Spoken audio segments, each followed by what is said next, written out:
Hello, my name is Father Martino. I'm a Catholic priest from the Diocese of Savannah, Georgia. I'm here to talk to you about the problem of child sex slavery in Cambodia. How did I involve into that?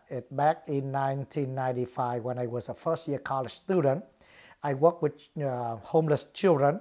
And then 1999, when I go back to Cambodia, I worked with the homeless children. I recognized the problem of child sex slavery in Cambodia.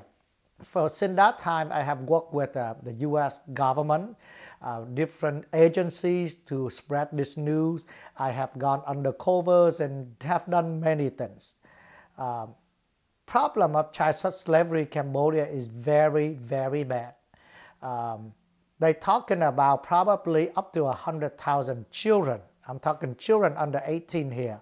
Most of them are girls being sold into brothel to serve men. And according to the U.S. State Department, they serve about 10 to 15 men a day.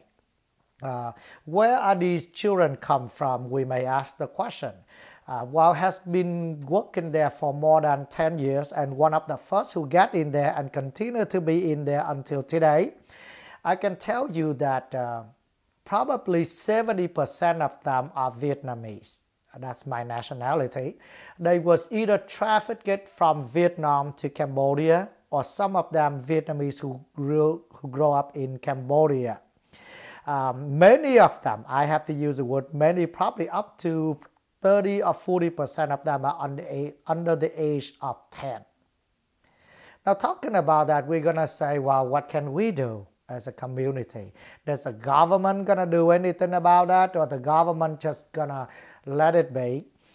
Well, 2003, the State Department under Colin Powell came into Cambodia along with the Interpol.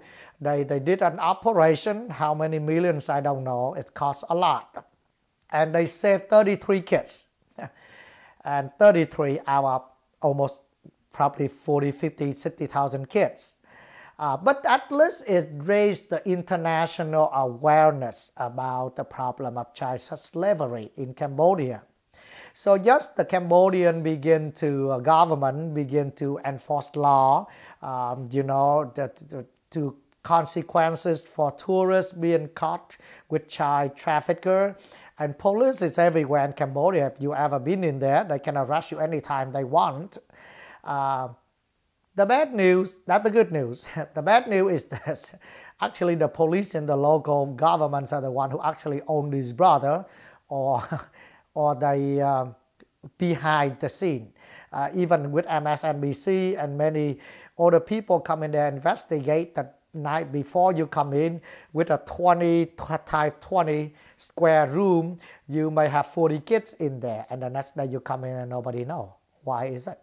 Because the police are actually either directly or indirectly control or in charge of these operating.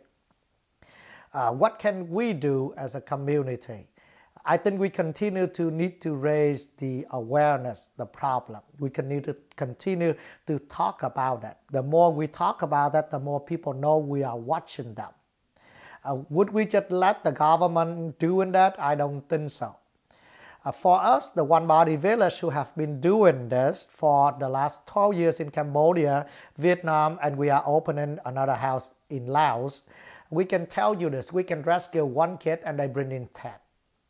So I think not only we rescue and save these kids, we need to continue to do awareness, prevention. We need to talk about the community, the awareness, to let the people know. Now, easy to say that to let them know, but these are very poor. The poverty is the problem here. When the parents are in poverty, they do anything they could.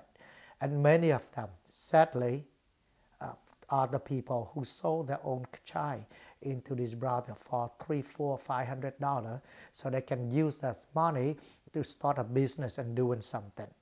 So not only my hope, but my belief that all of you who listen to this, especially who are in the, you're going to become lawyers and judges here, I hope that you take this serious. And it's not just in Asia, it's everywhere, so that we can do something to prevent it, to enforce the law, and to save this kid from these what I call the living hell on earth. And thank you for listening.